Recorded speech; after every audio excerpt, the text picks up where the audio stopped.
स्वागत है आपका भगवद गीता के चौथे अध्याय में। इस अध्याय का नाम है ज्ञान योग। तो जैसे कि कल हमने बताया था, योग का मतलब होता है भगवान से जुड़ना, ठीक है। और ज्ञान योग का मतलब है ज्ञान के द्वारा भगवान से जुड़ना। तो इसमें भगवान बताएंगे ज्ञान की प्रक्रिया क्या है, किस तरह हमको ज्ञान प्राप्त करना चाहिए। और इसमें भगवान बताएंगे दिव्य ज्ञान के बारे में, और इसमें भगवान बताते हैं भगवद गीता का इतिहास क्या है। ठीक है, हमको लगता है भगवद गीता 5000 साल पुरानी है, लेकिन इसमें भगवान बताने वाले हैं कि जो भगवद गीता का दिव्य ज्ञान है इसका इतिहास क्या है। और भगवान इसमें ये भी बताएंगे कि भगवान इस दिव्य ज्ञान को, जब इस दिव्य ज्ञान का नाश होता है, हानि होती है, तो भगवान क्या करते हैं, इसकी पुनर्स्थापना के लिए भगवान बार बार प्रकट होते हैं। तो ये भी भगवान इसमें बताने वाले हैं। तो आगे हम बढ़ते हैं इस अध्याय में। श्री भगवान उवाच इमं विवस्वते योगं प्रोक्तावानहमव्ययं विवस्वान मनवे प्राह मनुरिच्छवा कवे अब्रवीत। तो भगवान इसमें भगवद गीता के इतिहास के बारे में बताते हैं पहले श्लोक में। तो भगवान क्या बोलते हैं, भगवान श्री कृष्ण ने कहा, मैंने इस अमर योग विद्या का उपदेश सूर्य देव विवस्वान को दिया, और विवस्वान ने मनुष्यों के पिता मनु को उपदेश दिया, और मनु ने इसका उपदेश इक्ष्वाकु को दिया। तो अभी जो मनु है उसका नाम है वैवस्वत मनु। तो इस तरह 14 मनु होते हैं ब्रह्मा जी के एक दिन में, ठीक है, एक कल्प में 14 मनु होते हैं। वो अभी हम उसकी गणना करेंगे अगली स्लाइड में। तो इसमें भगवान बताते हैं कि भगवत गीता का जो दिव्य ज्ञान है वो सूर्य देव को दिया। सूर्य देव ने किसको दिया है, जो वैवस्वत मनु है उनको दिया। और मनु ने किसको दिया, इक्ष्वाकु। तो इक्ष्वाकु आपको पता होगा, जो जो राम जी है, राम जी के जो पूर्वज हैं, ठीक है, उसमें एक राजा थे इक्ष्वाकु, सूर्यवंशी के राजा थे। तो सूर्य से जो वंश परंपरा आरंभ हुई उसमें ये ज्ञान आया, है ना, और फिर इक्ष्वाकु तक ये ज्ञान गया। तो ऐसा नहीं है, कई लोग बोलते हैं भगवत गीता अगर इतनी इंपॉर्टेंट है, इतनी महत्वपूर्ण है, तो फिर भगवत गीता पहले क्यों नहीं बोली भगवान ने, पहले 5000 साल क्यों है भगवत गीता, 5000 साल पुरानी क्यों है। अगर भगवत गीता इतनी महत्वपूर्ण है तो इससे तो हमेशा होना चाहिए था सृष्टि में। तो इसमें भगवान बता रहे हैं भगवत गीता का ज्ञान इतना महत्वपूर्ण है कि ये हमेशा से ही सृष्टि में ये रहा है, भगवत गीता का ज्ञान रहा है। और ये ज्ञान एक पीढ़ी से दूसरी पीढ़ी तक जाता रहा है। तो कैसे गया वो भगवान बताएंगे अगले श्लोक में।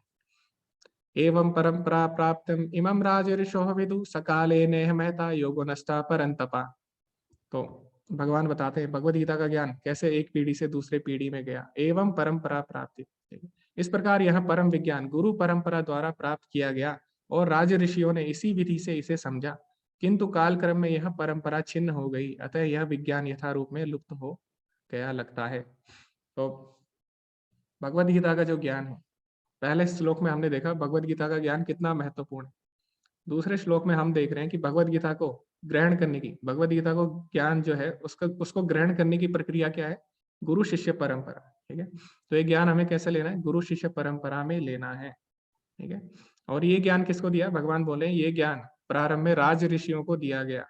तो राज ऋषि कौन होते थे, राज ऋषि मतलब जो राजा भी होते थे और ऋषि भी होते थे, यानी भगवान के भक्त भी होते थे। तो कल के अध्याय में हमने क्या देखा, तीसरे अध्याय में हमने देखा ना 21वें श्लोक में क्या बोलते हैं भगवान, यद यद आचरति श्रेष्ठ तत्त ए वित्रो जना। श्रेष्ठ पुरुष जैसा आचरण करते हैं बाकी बाकी लोग भी वैसे ही आचरण करते हैं। तो भगवत गीता का ज्ञान राज ऋषियों को दिया गया, और राज ऋषि क्या थे, वो पूरी प्रजा का नेतृत्व करते थे। तो अगर वो भगवान के भक्त होते थे तो पूरी प्रजा में भगवान की भक्ति फैल जाती थी।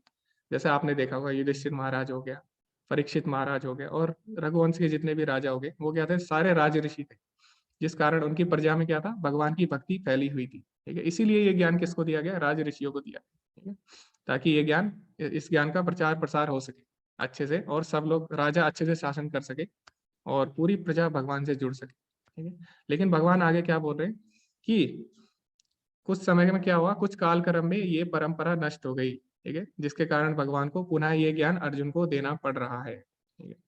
तो आज भी हम देखते हैं कई लोग हैं वो भगवान के भक्त नहीं है ना, और वो भगवत गीता पे टीका लिखते हैं।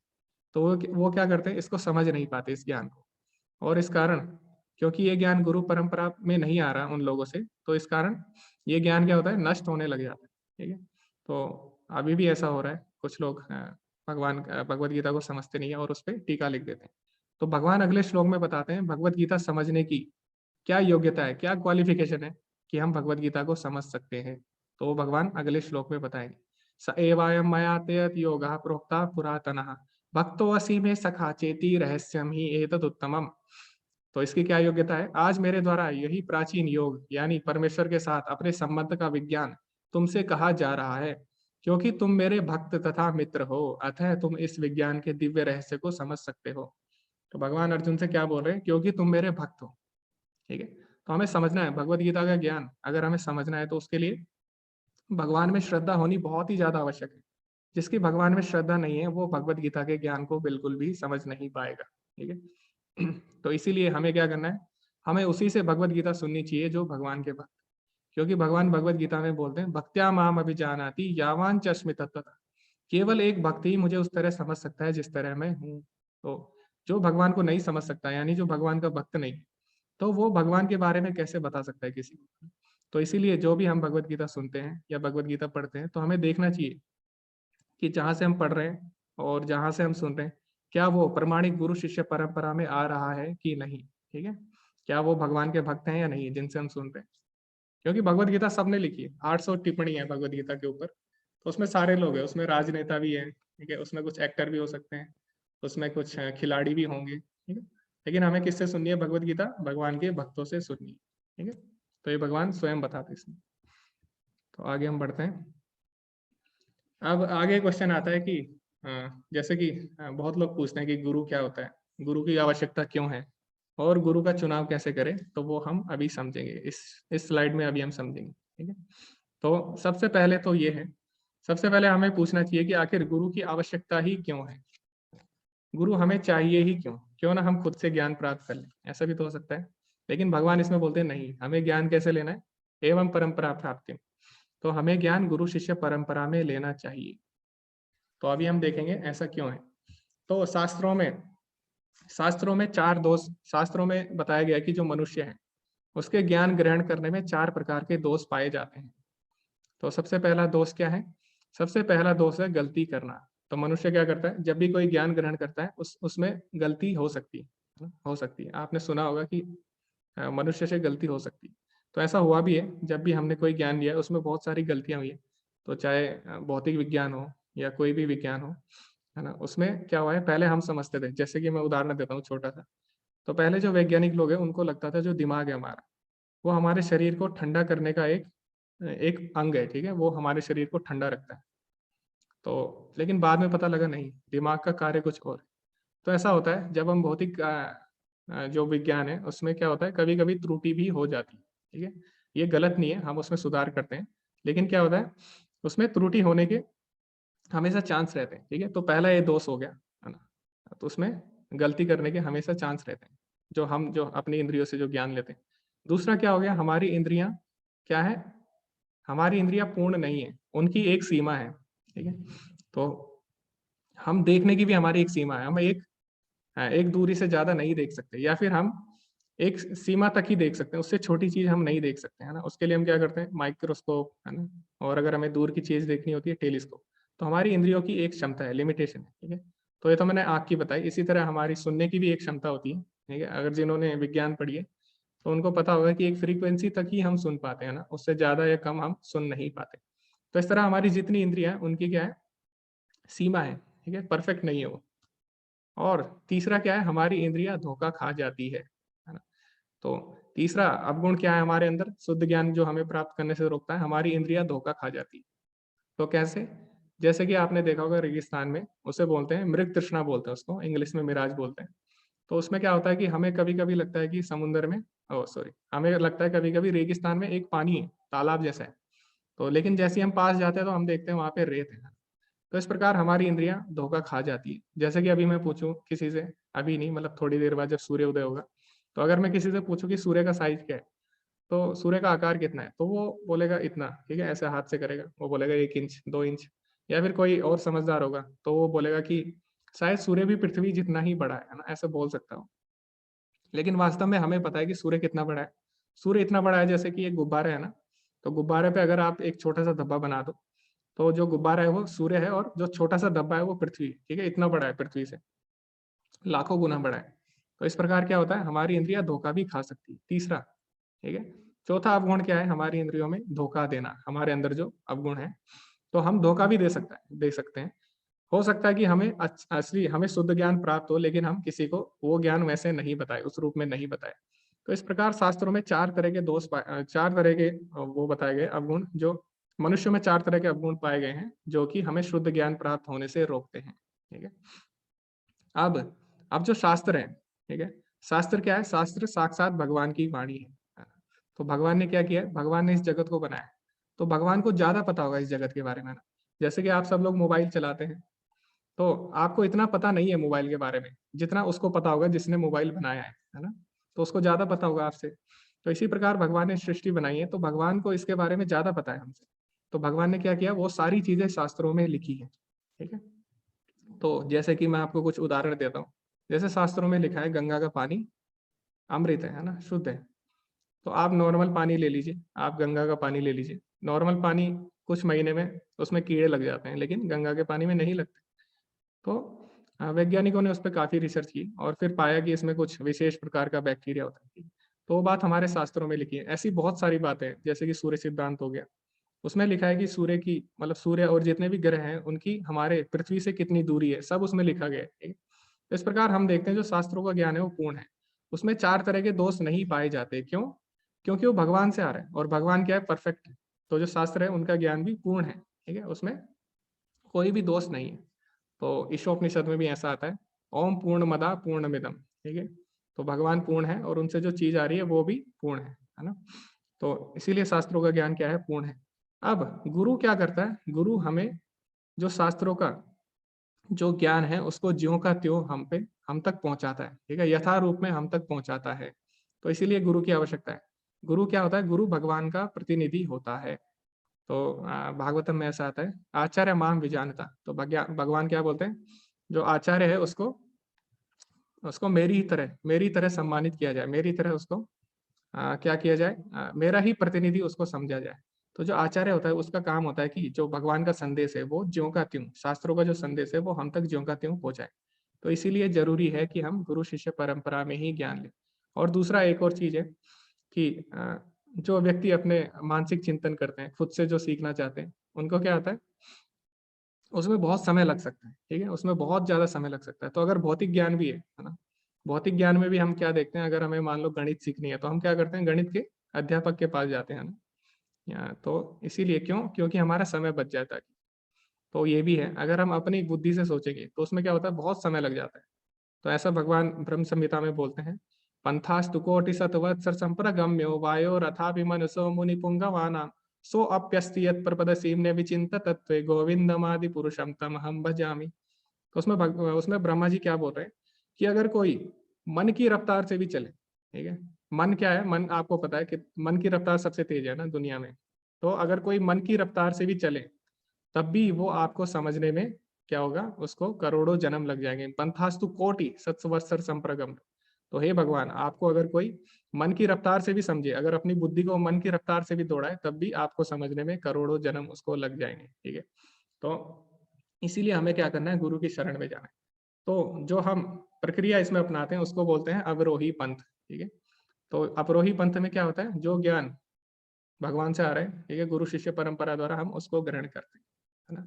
तो सिंपल है, जैसे कि मान लो किसी को पता करना है कि उसका पिता कौन है। किसी को अगर पता करना है उसका पिता कौन है, तो 2 तरीके हैं। तो एक है अवरोही, एक है आरोही। आरोही क्रम, अवरोही क्रम, असेंडिंग और डिसेंडिंग प्रोसेस। तो एक में क्या होता है? अब आरोही में क्या करेगा वो? आरोही में वो सबका डीएनए टेस्ट करेगा, दुनिया में जितने भी लोग हैं, ठीक है? और उसमें उसको कितना टाइम लगेगा? उसमें उसको लगेंगे 800 साल। और 800 साल बाद भी 200 लोग सामने निकल के आएँगे जिनके सेम डीएनए होंगे, ठीक है? फिर भी उसे पता नहीं लग पाएगा उसका पिता कौन है, सही से। तो ये है, इसे बोलते हैं हम आरोही पंथ, है ना? अब जो हम प्रक्रिया जो अनुसरण करते हैं जिससे भगवान बता रहे हैं गुरु शिष्य परंपरा, उसमें क्या होता है? उसमें हम शास्त्रों से पूछते हैं, ठीक है? तो जैसे कि अगर किसी को पता करना है उसका पिता कौन है, तो उसका सरल उपाय क्या है? अपनी माता से पूछे, है ना? अपनी माता से पूछे और उसकी माता बता देगी। तो उसका कितना समय बच गया? उसके 800 साल बच गए और उसको पता भी लग गया। तो यही जो है, इसे बोलते हैं श्रुत इच्छित पंथ, यानी सुनकर देखना। तो जैसे आप कमरे में जाते हो और आप पंखे की तरफ देखते हो और पंखा अगर बहुत तेज चल रहा है तो आपको उसकी ब्लेड नहीं दिखेंगी, है ना? आपको लगेगा कि पंखे की ब्लेड ही नहीं है। तो लेकिन जब आप किसी से पूछोगे तो वो क्या करेगा? वो आपको सब बता देगा उसके बारे में, है ना? जो उसका जानकार होगा। तो सुनकर देखना, श्रुत इक्षित पथ। तो हम इस पथ का अनुसरण करते हैं और हमें इस पथ का अनुसरण करना चाहिए, ठीक है। तो यही शास्त्रों में बोला गया है, तो इसीलिए गुरु की आवश्यकता है। और फिर अब क्वेश्चन ये आता है कि गुरु का चुनाव कैसे करें। तो भगवान ने क्या बोला, परंपरा में आना चाहिए, ठीक है। तो शास्त्रों में 4 जो परंपरा बताई गई है, ठीक है, 4 प्रमाणिक संप्रदाय हैं। तो जैसे मान लो आपको अगर भौतिक ज्ञान भी लेना है ना, मान लो आपको 10वीं या 12वीं करनी है, तो भी हम क्या देखते हैं, प्रमाणिक कोई विद्यालय है उसी में हम देखते हैं। ऐसा नहीं है कि कोई फर्जी विद्यालय में हम जाएं, तो हम देखते हैं पहले विद्यालय जहां हम ज्ञान ग्रहण कर रहे हैं वो प्रमाणिक है कि नहीं। तो इसी तरह जो आध्यात्मिक ज्ञान है वो भी प्रमाणिक स्रोत से ही होना चाहिए। तो शास्त्रों में 4 प्रमाणिक संप्रदाय बताए गए हैं, ठीक है। तो 4 तरह के संप्रदाय हैं। पहला कौन है पहला पहला है ब्रह्म संप्रदाय, है ना। तो उसको ब्रह्म मध्व संप्रदाय भी बोलते हैं। तो भगवान ने क्या दिया, ब्रह्मा जी को ज्ञान दिया, और ब्रह्मा जी से वो ज्ञान आया। जो इसके प्रमुख आचार्य है इस संप्रदाय के, वो कौन है, मध्वाचार्य, ठीक है। और फिर जो दूसरा संप्रदाय है वो है श्री संप्रदाय। तो इसमें किसको ज्ञान दिया गया, लक्ष्मी जी को। और इसके जो प्रमुख आचार्य हुए, इन्हें रामानुजाचार्य, इनका नाम है रामानुजाचार्य। तो इसको रामानुजाचार्य संप्रदाय भी बोला जाता है। तीसरा संप्रदाय है रुद्र संप्रदाय, ठीक है। तो शिव जी को जो ज्ञान दिए गए, और इसके जो प्रमुख आचार्य हैं वो है विष्णु स्वामी। तो इसको विष्णु स्वामी संप्रदाय भी बोलते हैं। फिर उसके बाद जो ब्रह्मा जी के 4 कुमार थे, चतुष्कुमार, ठीक है, तो उनको ज्ञान दिया गया। तो इस संप्रदाय को कुमार संप्रदाय बोलते हैं। और इसमें जो प्रमुख आचार्य हैं वो कौन है, निम्बार्काचार्य। तो हमें देखना है जो हम गुरु जिसका चुनाव कर रहे हैं वो प्रमाणिक संप्रदाय में आता है कि नहीं, ठीक है। तो उन्हीं से हमें ज्ञान लेना चाहिए। तो आगे हम देखते हैं, जो हम अभी भगवत गीता पढ़ रहे हैं, ठीक है, प्रभुपाद जी के द्वारा। तो प्रभुपाद जी किस संप्रदाय में आते हैं ये भी हम देखेंगे आगे। तो प्रभुपाद जी जो आते हैं वो किस में आते हैं, ब्रह्म मध्व गौड़ीय संप्रदाय में आते हैं, ठीक है। जो पहला संप्रदाय हमने बताया था, तो उसमें क्या हुआ, भगवान ने ज्ञान ब्रह्मा जी को दिया, है ना। तो ऐसा भागवतम में है पूरा इसकी डिटेल। तो ब्रह्मा जी को दिया, और ब्रह्मा ने किसको दिया, वो ज्ञान नारद मुनि को दिया, ठीक है। और नारद जी ने किसको दिया, व्यासदेव को। व्यासदेव जी ने मध्वाचार्य को। फिर इसी में हम आगे बढ़ेंगे, तो इसी में चैतन्य महाप्रभु भी आते हैं, ठीक है। इसी में हम और आगे बढ़ेंगे, तो फिर आते हैं भक्ति विनोद ठाकुर, और फिर गौर किशोर दास बाबा जी, फिर भक्ति सिद्धांत सरस्वती ठाकुर, और उसके बाद प्रभुपाद जी, ठीक है। तो प्रभुपाद जी आते हैं ब्रह्म मध्व गौड़ीय संप्रदाय में। तो इस प्रकार जो हमें ज्ञान लेना है किससे लेना है, प्रमाणिक संप्रदाय से ही लेना है, ठीक है। तो ये था संप्रदाय के बारे में। अब अभी हमने देखा भगवत गीता के इतिहास के बारे में, तो उसके बारे में भी हम जानेंगे कि भगवत गीता का ज्ञान कितना पुराना है, कम से कम कितना प्राचीन है, ये भी हम अभी इसकी भी हम गणना करेंगे, ठीक है। तो गणना करने से पहले हम थोड़ा बहुत जान लेते हैं युगों के बारे में, मनवंतर, कल्प, और ये क्या है सब। तो सबसे पहले हम युगों के बारे में जानते हैं। तो 4 युग हैं, सबको पता है, कलयुग, द्वापर, त्रेता, सतयुग। तो कलयुग का जो समय है वो 4,32,000 है, ठीक है। इसको आप x मान लीजिए ना, गणित में ऐसे ही करते हैं ना, आप x मान लेते हैं इसको। तो इसको आप x मान लीजिए, ठीक है। और जो द्वापर युग का समय है वो क्या हो गया, कलयुग से डबल है, 2 गुना है उसके, तो ये 2x हो गया। और जो त्रेता युग है इसका समय कितना है, 3x, यानी कलयुग से 3 गुना। और जो सतयुग है इसका समय कितना हो गया, 4x, यानी कलयुग से 4 गुना। तो अगर आप इसको टोटल करोगे, 4, 3, 7, 2, 9 और 1, 10, तो टोटल समय कितना आ गया, 10x, यानी अभी 4,32,000 है, इसकी 10 से गुणा कर दो तो कितना हो गया, 43 लाख हो गया। तो टोटल समय 43 लाख के बराबर, ठीक है, इतने लगभग है। तो 4 युगों का समय इतना है चतुर्युग का। अब जो एक मनवांतर होता है उसमें 71 चतुर्युग होते हैं। तो एक चतुर्युग को दिव्य युग भी बोला जाता है। तो जो एक मनवांतर होता है उसमें 71 चतुर्युग होते हैं, ठीक है। अब जो ब्रह्मा जी का एक दिन होता है उसमें 14 मनवांतर होते हैं। तो ब्रह्मा जी के एक दिन में 14 मनवांतर होते हैं, ठीक है। और इस समय को अगर आप दिव्य युग के तुलना में लिखेंगे तो 1000 दिव्य युग के बराबर एक ब्रह्मा जी का दिन होता है। और ब्रह्मा जी का एक एक कल्प ब्रह्मा जी का एक दिन होता है, और दिन और रात मिला के क्या होता है, 2 कल्प होते हैं, ठीक है। और ब्रह्मा जी की आयु कितनी है, 100 वर्ष, ठीक है। तो अभी वो भी आप कैलकुलेट कर सकते हैं, गणना कर सकते हैं उसकी इससे। तो अभी हम जानेंगे अभी जो ब्रह्मा जी है उनकी आयु कितनी है, ठीक है। तो अभी ब्रह्मा जी को कितने हो गए, 50 साल हो गए हैं। तो 50 साल कैसे गिनेंगे हम ब्रह्मा जी के, तो मैंने बताया था ना, आप कलयुग को 4,32,000 x मान लीजिए इसको। और टोटल जो एक दिव्य युग का समय वो कितना है, 4,32,000 गुणा 10 है। और इस प्रकार मैंने बताया था कि एक कल्प में कितने होते हैं, 1000 दिव्य युग, है ना। और एक कल्प और 2 कल्प मिलके ब्रह्मा जी का 1 दिन और रात बनाते हैं, ठीक है। और उसके आप 360 से गुणा कर दीजिए, है ना, इतने इतने दिन होते हैं एक साल में, और उसके 50 से गुणा कर दीजिए, तो ये कितना आता है, लगभग 1555.2 खरब, इतने के लगभग आएगा, ठीक है। अब इसमें और चीजें हमें जोड़नी है। अभी 6 मनवांतर भी बीत चुके हैं, अभी जो चल रहा है 7वां मनवांतर चल रहा है, और इस मनवांतर में जो मनु है उनका नाम क्या है, वैवस्वत मनु। तो मनु से ही सारी मानव जाति आती है, ठीक है। तो अभी 6 मनवांतर खत्म हो चुके हैं, तो अभी 50 साल ब्रह्मा के बीत चुके हैं, प्लस अभी 6 मनवांतर भी खत्म हो चुके हैं। तो इसकी गणना कैसे करेंगे, तो मैंने बताया था आपको, एक दिव्य युग का एक कल्प में कितने होते हैं, 1000 दिव्य युग होते हैं। तो 1000 दिव्य युग का समय कितना हो गया, 4,32,000 गुणा 10 गुणा 1000, है ना। उसको आप 14 से भाग दे दोगे तो एक मनवांतर का समय आ जाएगा, ठीक है, क्योंकि एक कल्प में 14 मनवांतर होते हैं। और उसके आप 6 से गुणा कर दोगे तो 6 मनवांतर का समय आता है, तो जो कितने होते हैं, 18,514.285 लाख, इतना समय होता है 6 मनवांतर। इतने मनवांतर अभी बीत चुके हैं। और अभी क्या है, अभी अभी हमारे 27 चतुर्युग बीत चुके हैं, ठीक है, 27 चतुर्युग भी बीत चुके हैं। तो एक चतुर्युग का समय मैंने आपको बताया था 10 गुणा 4,32,000 होता है, तो 27 चतुर्युग बीत चुके हैं। तो ये कितना हो गया, 1166.4 लाख, इतना समय बीत चुका है अभी। और अभी जो चतुर्युग चल रहा है उसमें भी 3 युग बीत चुके हैं। तो कौन से हैं वो, सतयुग, त्रेता और द्वापर युग।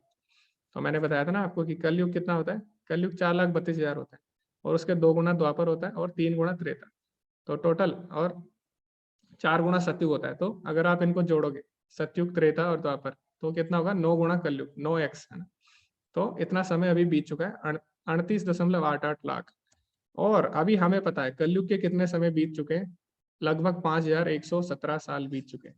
तो इस तरह आप ब्रह्मा जी की आयु की गणना कर सकते हैं। तो ब्रह्मा जी की अभी जो आयु है वो कितनी है, अभी हो चुकी 1555.5 1555.2 खरब, इतनी अभी ब्रह्मा जी की आयु हो चुकी है, ठीक है। तो इस प्रकार हम गणना करेंगे। अब इसकी सहायता से हम देखेंगे कि भगवत गीता का इतिहास, भगवत गीता का ज्ञान लगभग कितना प्राचीन है। तो सबसे पहले अभी हम देखेंगे मनु के बारे में, ठीक है। तो हर मनवांतर में एक मनु आते हैं, और अभी जो मनु है वो कौन है, वैवस्वत मनु है, ठीक है। तो अभी भगवान ने क्या बोला, मैंने ये ज्ञान सूर्य देव को दिया और सूर्य देव ने ये ज्ञान मनु को दिया, ठीक है।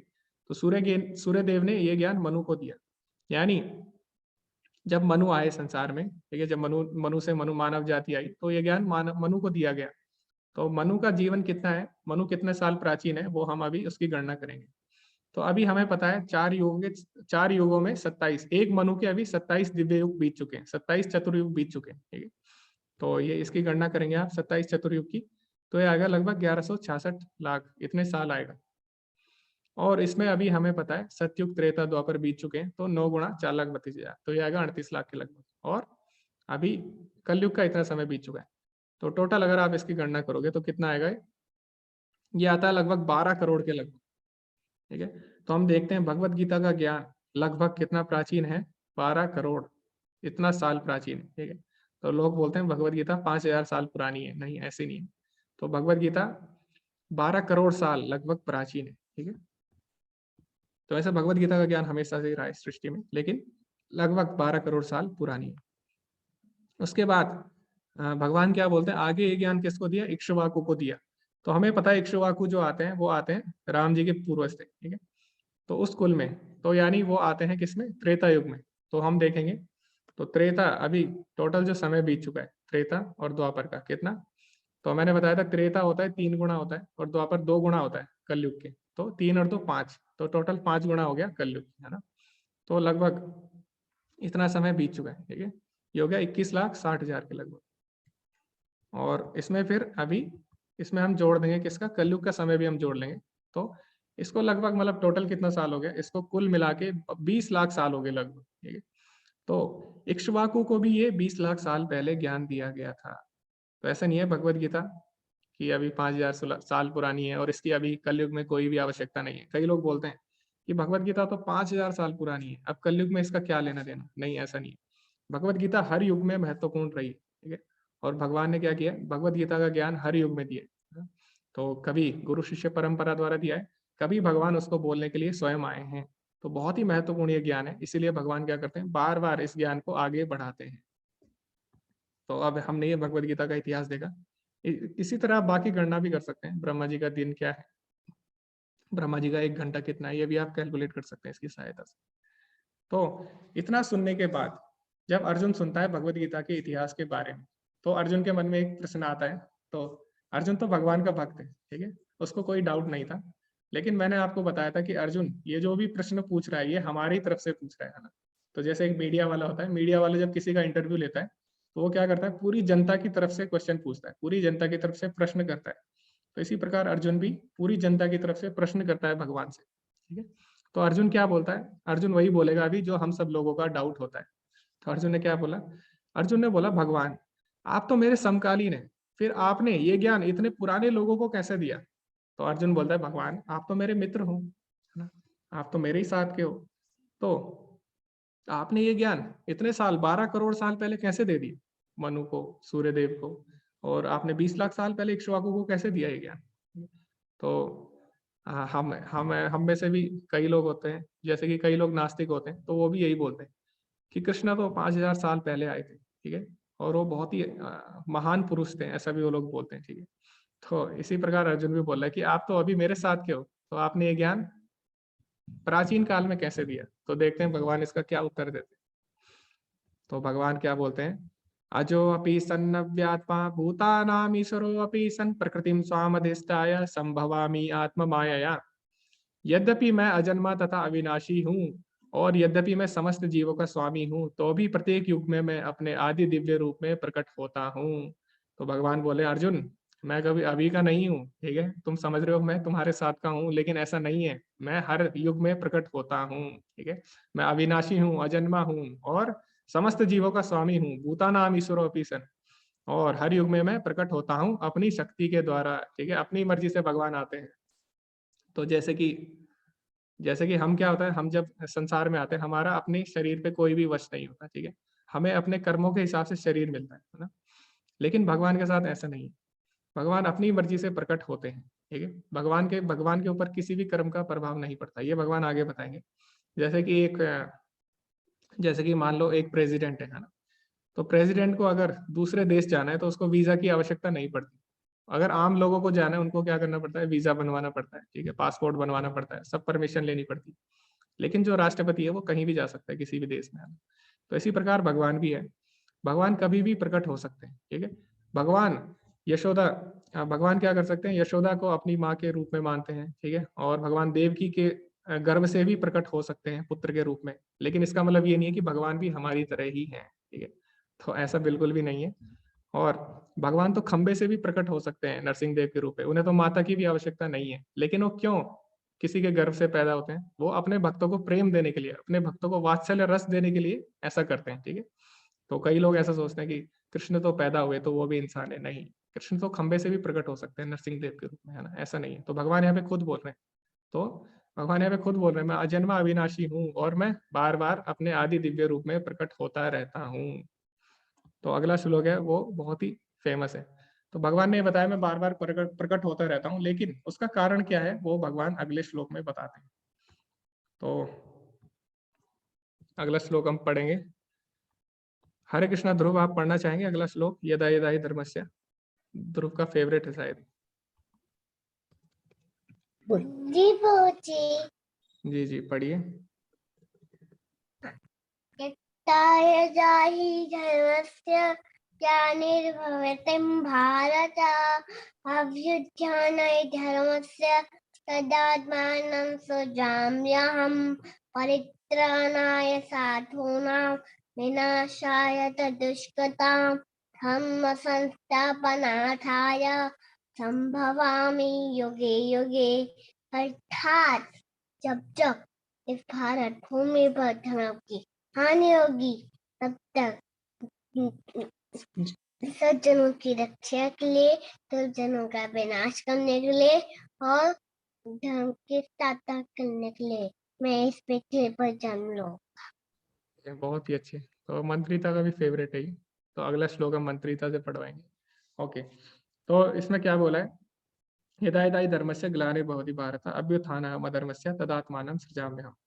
तो भगवान क्या बोलते हैं, हे भरतवंशी, जब भी और जहां भी धर्म का पतन होता है और अधर्म की प्रधानता होने लगती है, तब तब मैं अवतार लेता हूँ। तो हमें ये जानना बहुत ही जरूरी है कि अवतार का मतलब क्या है। कई लोग सोचते हैं कि अवतार का मतलब है भगवान प्रकट होते हैं और अप्रकट होते हैं, ठीक है, प्रकट होते हैं और अप्रकट होके चले जाते हैं, ऐसा नहीं है। अवतार का मतलब होता है, अगर आप सर्च करोगे संस्कृत डिक्शनरी में, अवतार का मतलब होता है नीचे उतरना, ठीक है, अवतरण मतलब नीचे उतरना। तो कहाँ से भगवान नीचे उतरते हैं, भगवान अपने धाम से उतरते हैं, ठीक है। तो अवतार मतलब ये होता है भगवान अपने धाम से आते हैं और अपने ही धाम में फिर वापस चले जाते हैं, ठीक है। तो ऐसा नहीं है भगवान प्रकट हुए और फिर दोबारा से अप्रकट हो गए, ऐसा नहीं होता। जैसे कई लोग सोचते हैं भगवान निराकार से आए हैं और फिर निराकार में चले गए, ठीक है, ऐसा नहीं है। अवतार मतलब होता है अपने धाम से उतर। तो भगवान बार बार इस सृष्टि पे आते हैं, ठीक है, और यहाँ पे वो लीला करते हैं। जो लीलाएं उनके धाम में चलती है वही लीलाएं भगवान यहाँ पे करते हैं, ठीक है, और हमें दिखाते हैं कि उनका धाम कितना सुंदर है।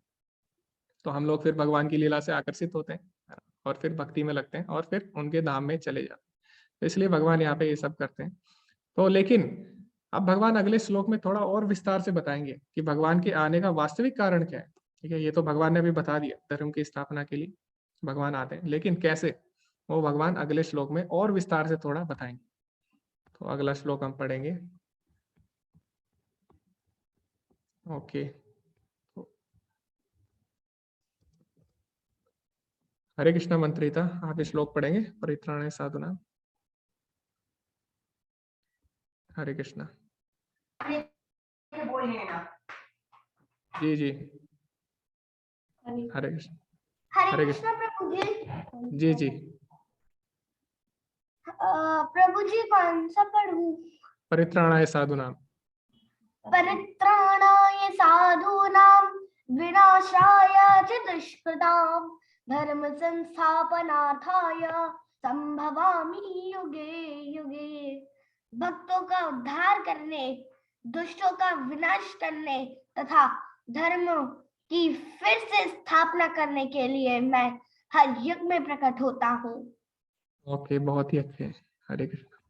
तो भगवान अभी विस्तार से बताएंगे उनके आने का वास्तविक कारण क्या है। तो भगवान बताते हैं उनके आने का प्रथम कारण क्या है। प्रथम कारण है उनका भक्तों का उद्धार करने, यानी भक्तों को आनंद देने के लिए भगवान आते हैं। और दूसरा कारण क्या है उनका, दुष्टों का विनाश करने। तो हम देखते हैं भगवान के आने का प्राथमिक कारण है भक्तों को आनंद देना, यानी भगवान दुष्टों का नाश करना, वो तो भगवान का क्या है, सेकेंडरी है ना, प्राथमिक कार्य नहीं है, ठीक है, वो सेकेंडरी है। तो प्राथमिक कार्य क्या है, भक्तों को आनंद देना।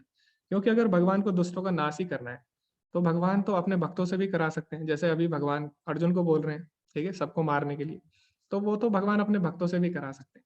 लेकिन भगवान के आने का मुख्य कारण है अपने भक्तों को आनंद देना, ठीक है। तो राम जी जब वनवास गए, तो राम जी जब वनवास वनवास गए तो उनका मुख्य कारण क्या था, उनका मुख्य कारण असुरों को मारना नहीं था, बल्कि जो जो कई उनके भक्त हैं जो कि उनसे मिलना चाह रहे थे, उनसे मिलने जाना था उनको। जैसे हनुमान जी उनको मिले, ठीक है, और विभीषण जी उनको मिले, और जितने ऋषि मुनि जो तपस्या कर रहे थे सालों सालों से वन में, उनसे वो जाके मिले। तो भगवान का ऐसा नहीं है भगवान असुरों को मारने के लिए आते हैं, वो भी कार्य करते हैं, लेकिन भगवान का प्राथमिक कार्य होता है अपने भक्तों से मिलना। तो सबरी आपने सुना होगा, सबरी कितने सालों से भगवान का वो क्या कर रही थी, प्रतीक्षा कर रही थी, ठीक है। नित्य क्या करती थी, वो फूलों से भगवान का मार्ग से जाती थी कि भगवान आएंगे। तो भगवान का प्रमुख कार्य है अपने भक्तों को आनंद देना, भगवान उसके लिए आते हैं। और फिर द्वितीय कार्य क्या है उनका, दुष्टों का विनाश करना। फिर इससे क्या होता है, धर्म की स्थापना हो जाती है, ठीक है। इस प्रकार भगवान ने अपने आने का भी कारण बताया और कैसे प्रकट होते हैं भगवान ने वो भी हमें बताया। तो आगे भगवान अपनी जो इस दिव्य प्रकृति को, भगवान की जो इस दिव्य प्रकृति को जानता है उनका क्या होता है, भगवान ये भी बताते हैं। तो भगवान बोलते हैं, जन्म कर्म च मे दिव्यम एवं यो वेति तत्वतः त्यक्ता देहम पुनर्जन्म नेति मामेति सोर्जुना। हे अर्जुन, जो मेरे आविर्भाव तथा कर्मों की दिव्य प्रकृति को जानता है वह इस शरीर को छोड़ने पर इस भौतिक संसार में पुनः जन्म नहीं लेता, अपितु मेरे सनातन धाम को प्राप्त होता है। तो भगवान बोले जो इस बात को समझ जाता है कि मेरा जन्म और कर्म साधारण नहीं है, वो क्या करेगा, वो भगवान की भक्ति करेगा, क्योंकि उसे पता है कि भगवान साधारण पुरुष नहीं है, हमारी तरह नहीं है। और फिर क्या होगा, वो इस संसार से मुक्त हो जाएगा, नेति मामेति, यानी वो इस संसार में दोबारा नहीं आता और मेरे सनातन धाम को प्राप्त होता है, ठीक है। इसीलिए भगवान के जन्म कर्म की दिव्यता को समझना बहुत ही जरूरी है ना। तो भगवान जब भी धराधाम पे आते हैं तो दो तरह की लीलाएं करते हैं, ठीक है। एक होता है संसारी लीला और एक होता है दिव्य लीला।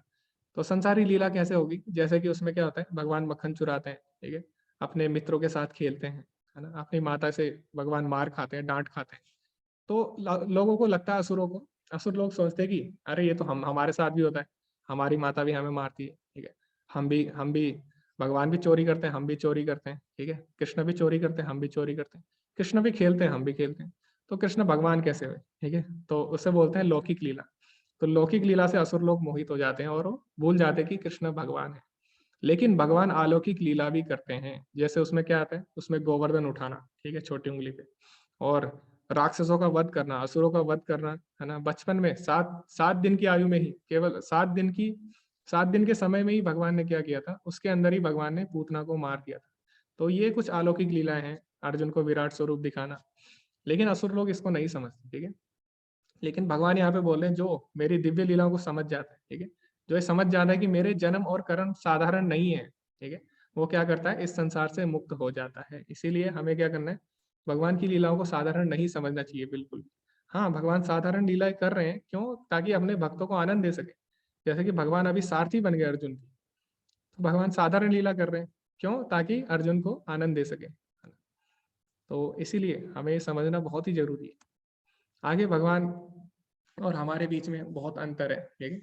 तो जैसे कि हमने देखा, भगवान का जो स्वरूप है आध्यात्मिक है, हमारा जो शरीर है वो क्या है, हमें कर्म के हिसाब से मिलता है, लेकिन भगवान का जो स्वरूप है वो आध्यात्मिक है ना। तो हम क्या है, हम माया के द्वारा नियंत्रित होते हैं और भगवान क्या है, माया के नियंत्रक है, ठीक है। तो भगवान को मायाधीश भी बोलते हैं, यानी माया के स्वामी, ठीक है। तो हम मायातीत हो सकते हैं, यानी हम माया के तीनों गुणों से ऊपर उठ सकते हैं, लेकिन हम मायाधीश नहीं बन सकते, ठीक है। मायाधीश कौन है, भगवान है। तो ये कुछ अंतर था। तो भगवान आगे क्या बोलते हैं, ये यथा माम प्रपद्यन्ते तां तथैव भजाम्यहम् मम वर्तमानुवर्तन्ते मनुष्यः पार्थ सर्वशः। जिस भाव से सारे लोग मेरी शरण ग्रहण करते हैं, उसी के अनुरूप मैं उन्हें फल देता हूँ। हे पार्थ, प्रत्येक व्यक्ति सभी प्रकार से मेरे पथ का अनुगमन करता है। तो तात्पर्य में प्रभुपाद जी क्या लिखते हैं, कोई एक भक्त कृष्ण को परम स्वामी के रूप में चाह सकता है, दूसरा अपने सखा के रूप में, तीसरा अपने पुत्र के रूप में, चौथा अपने प्रेमी के रूप में। कृष्ण सभी भक्तों को समान रूप से उनके प्रेम की प्रगाढ़ता के अनुसार फल देते हैं। तो यहाँ पे भगवान क्या बोलते हैं, ये यथा माम प्रपद्यन्ते, यानी जो जिस भाव से मेरी शरण में आता है, ताम तथैव भजाम्य हम, मैं उसी प्रकार उनके साथ क्या करता हूँ, उन्हीं उसी उसी हिसाब से उनके साथ आदान प्रदान करता हूँ, उसी भाव से उनके साथ आदान प्रदान करता हूँ। तो जैसे कई लोग हैं, वो भगवान के साथ वात्सल्य रस में जुड़ते हैं, ठीक है, लड्डू गोपाल के रूप में भगवान की वो पूजा अर्चना करते हैं, तो भगवान उसी भाव से उनसे जुड़ते हैं। तो जैसे कौशल्या माता होगी या जैसे देव की यशोदा होगी, तो इनके साथ भगवान कैसे जुड़े, वात्सल्य रस में जुड़े, ठीक है। और जैसे कि माधुर्य रस में कौन हो गया, गोपियां होगी, ठीक है, और या फिर मीराबाई होगी, तो ये सब कैसे, ये माधुर्य रस में जुड़े हैं, तो भगवान उसी हिसाब से उनके साथ आदान प्रदान करते हैं। और जैसे कि हनुमान जी हो गए और हो गए विभीषण हो गए, तो ये सब कैसे जुड़े, दास्य भाव में भगवान से जुड़े। और अर्जुन हो गया, अर्जुन कैसे, साख्य भाव में जुड़ा है, ठीक। तो भगवान बोले जिस भाव में जो मेरे से जुड़ता है, उसी भाव से मैं उसके साथ आदान प्रदान करता हूँ, ठीक है। और इसका एक और मतलब भी है, इसका ये मतलब भी है कि जो जितनी भक्ति से मेरे से जुड़ता है, मैं भी उसी हिसाब से उसके साथ आदान प्रदान करता हूँ। तो अगर हम भगवान की अगर भक्ति को अगर हम गंभीरता से नहीं लेंगे, ठीक है, तो भगवान भी हमको गंभीरता से नहीं लेंगे, ठीक है। अगर हम भगवान की भक्ति अच्छे से करेंगे, तो भगवान भी और अच्छे से हमारे साथ क्या करेंगे, उसका आदान प्रदान करते हैं, ठीक है। तो जिस अनुरूप हम भगवान की शरण ग्रहण करेंगे, उसी अनुरूप भगवान हमें क्या करते हैं, फल देते हैं, ठीक है। तो ये भी हम समझ सकते हैं इससे। तो अभी हम आगे बढ़ते हैं। लेकिन भगवान बोलते हैं क्या, कुछ लोग क्या होते हैं, वो मेरी तरफ आकर्षित नहीं होते। तो उसका क्या कारण है, भगवान ये भी देते हैं।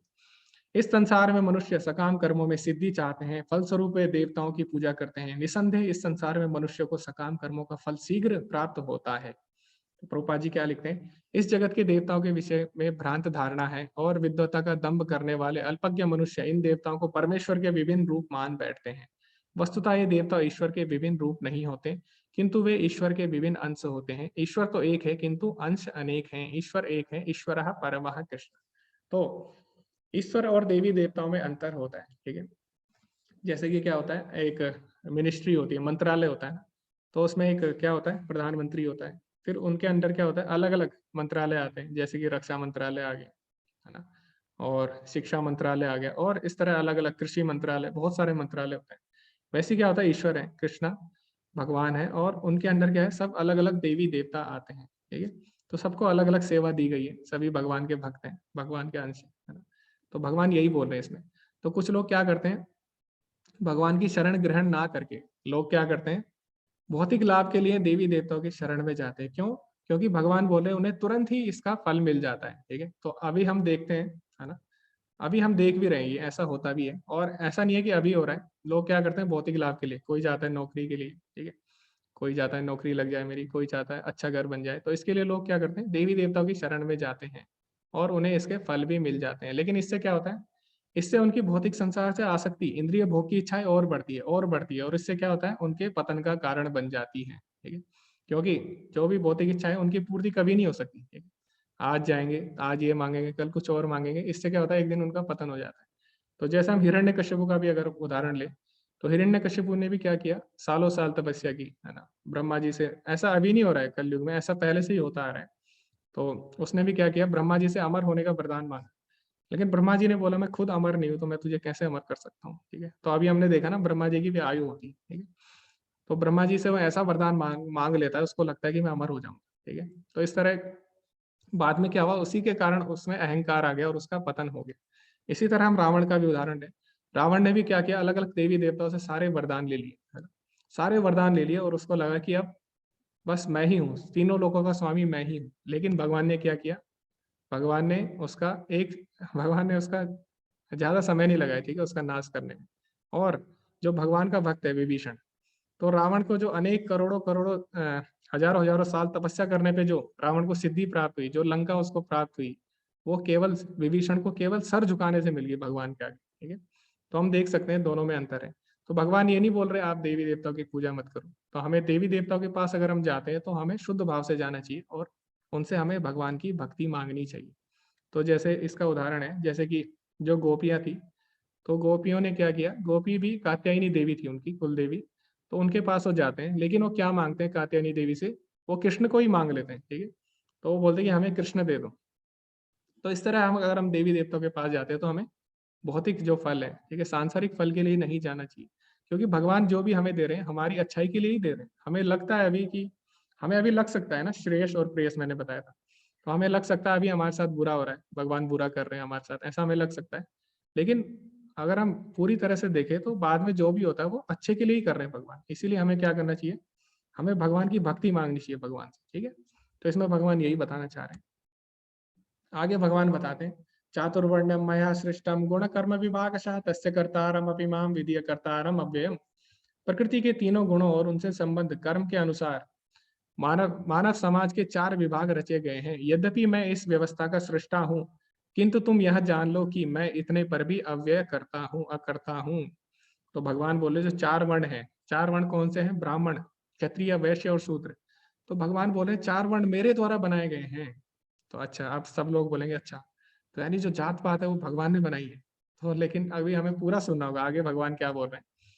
भगवान बोले जो चार वर्ण है, ये किसके हिसाब से बनाए गए थे, गुण और कर्म के हिसाब से, ठीक है। इसमें भगवान ये नहीं बोले जन्म के हिसाब से, जन्म कर्म विभाग। भगवान बोल रहे हैं ये गुण और कर्म के ऊपर आधारित थे। लेकिन आजकल क्या हो गया, कलयुग में लोगों ने इसको जन्म पर आधारित कर दिया, ठीक है। जिसकी वजह से क्या हुआ, जो जो इसका उद्देश्य था, है ना, वर्ण विभाग का जो उद्देश्य था वो पूर्ण नहीं हो पाया, और इसको विकृत रूप में प्रस्तुत किया गया ठीक है। जैसे हमारा वैदिक ज्ञान क्या हुआ, लुप्त हो गया ना। तो ये था इसके पीछे। तो चार वर्ण गुण के हिसाब से बनाए गए थे, जिसका जो गुण था ताकि वो उस हिसाब से भगवान से जुड़ सके। तो जो ब्राह्मण था, उसको यज्ञ करने से जो लाभ मिलता था, वही लाभ क्षत्रिय को युद्ध करने से मिल जाता था, ठीक है। तो अपने वर्ण के, अपने गुण के हिसाब से सबको बांटा गया था। तो आज भी होता है, हम देखते हैं आज भी ये व्यवस्था चलती है। जैसे कि कोई है, उसको पढ़ाई में ज्यादा, पढ़ाने में ज्यादा इंटरेस्ट है, ठीक है, इंटेलेक्चुअल क्लास होगी, तो वो क्या हो गया, वो टीचिंग में जाता है, ठीक है। किसी को आर्मी में जाने का शौक है ना, डिफेंस में जाने का, तो आर्मी की तैयारी करता है ना, अपने गुण के हिसाब से वो ज्वाइन करता है। और किसी को खेती करने का मन है, किसी को व्यापार करने का मन है, तो वो उसमें जाता है। और कोई क्या करता है, कोई बस सिंपल जीवन जीना चाहता है और इन सब की सेवा करना चाहता है, ठीक है। तो इस तरह हमारे गुण के हिसाब से ही आज भी हम कार्य कर रहे हैं, है ना। लेकिन लोगों ने इसको क्या, वो भी पहले भी वही होता था, सब अपने गुण के हिसाब से कार्य करते थे, लेकिन लोगों ने इसको क्या किया, गलत रूप में प्रस्तुत कर दिया आगे। ठीक है, तो ऐसा नहीं था, ये था जन्म के हिसाब से नहीं था, ये था गुण और कर्म के हिसाब से बांटा गया था। ठीक है, ताकि सब लोग क्या कर सके, धीरे धीरे भगवान की तरफ बढ़ सके अपने कर्तव्यों का पालन करते हुए, इसीलिए ये विभाग बनाए गए थे। लेकिन भगवान क्या बोलते हैं, मैं इन सब से ऊपर हूँ, इन सब का सृष्टा तो हूँ, लेकिन मैं इन सब से ऊपर हूँ। इसी प्रकार जब हम भक्ति करते हैं, ठीक है, जब हम भगवान से जुड़ जाते हैं तो हम क्या करते हैं, हम 3 गुण और 4 वर्णों से ऊपर उठ जाते हैं। तो जो वैष्णव होते हैं, वैष्णव क्या होते हैं, वैष्णव इन 4 गुणों से ऊपर, 4 वर्णों से ऊपर उठ जाते हैं। ठीक है, तो हमें क्या बनना है हमें वैष्णव बनना है, भगवान का भक्त बनना है। तो ना हमें ब्राह्मण बनना है, ना क्षत्रिय बनना है, ना वैश्य, ना शूद्र, हमें क्या करना है, भगवान का भक्त बनना है। ठीक है, आगे हम बढ़ते हैं। आगे भगवान क्या बोलते हैं, जैसे कि मैंने आपको बताया था कि भगवान में और हमारे में एक और अंतर है कि भगवान पे कर्म का कोई भी प्रभाव नहीं होता। ठीक है, और हम लोग जो शरीर मिलता है हमें, वो क्या होता है, हमारे कर्म के अनुसार मिलता है। तो मैंने उदाहरण भी दिया था ना आपको राष्ट्रपति का, तो वही भगवान इसमें बोलते हैं, नमाम कर्माणि लिम्पन्ति न मे कर्म फलः स्पृहा इति माम यो बीजानाति कर्म भीनाश बध्यते। मुझ पर किसी कर्म का प्रभाव नहीं पड़ता, ना ही मैं कर्म फल की कामना करता हूँ। जो मेरे संबंध में इस सत्य को जानता है वह कभी कर्मों के पास में नहीं बनता। तो भगवान बोलते हैं मेरे पे कर्म का प्रभाव नहीं पड़ता, ना ही मैं किसी कर्म फल की कामना करता हूँ। तो हम में और भगवान में ये अंतर है। तो आगे हम बढ़ते हैं। अब इसको जानने का क्या लाभ है। प्राचीन काल में समस्त मुक्तात्माओं ने मेरी दिव्य प्रकृति को जान करके ही कर्म किया, अतः तुम्हें चाहिए कि उनके पद चिन्हों का अनुसरण करते हुए अपने कर्तव्य का पालन करो। तो भगवान अर्जुन को बोलने की, प्राचीन काल में लोगों ने क्या किया, लोगों ने मेरी इस दिव्य प्रकृति को जाना और उस हिसाब से लोगों ने कर्म किया।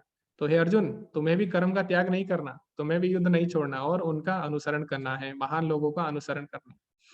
तो इसमें प्रभुपाद जी क्या बोलते हैं, मनुष्य की 2 श्रेणियां हैं, कुछ के मनों में दूषित विचार भरे रहते हैं और कुछ भौतिक दृष्टि से स्वतंत्र होते हैं।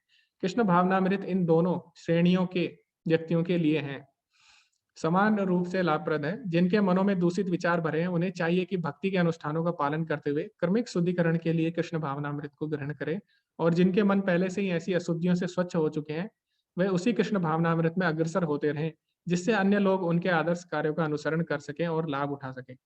तो यहाँ पे प्रभुपाद जी बोल रहे हैं कि इस श्लोक का मतलब क्या है, कि जैसे 2 तरह के लोग हैं, कुछ जो अभी अशुद्ध अवस्था में, ठीक है, तो वो क्या करें, अगर वो भक्ति करें तो उनका हृदय शुद्ध होगा, है ना, वो भक्ति में जुड़ जाएंगे।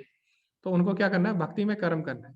लेकिन कुछ लोग हैं अभी उनका हृदय शुद्ध हो चुका है भक्ति करके, लेकिन उन लोगों को कर्म छोड़ना नहीं है, उन लोगों को भी कर्म करते रहना चाहिए। क्यों?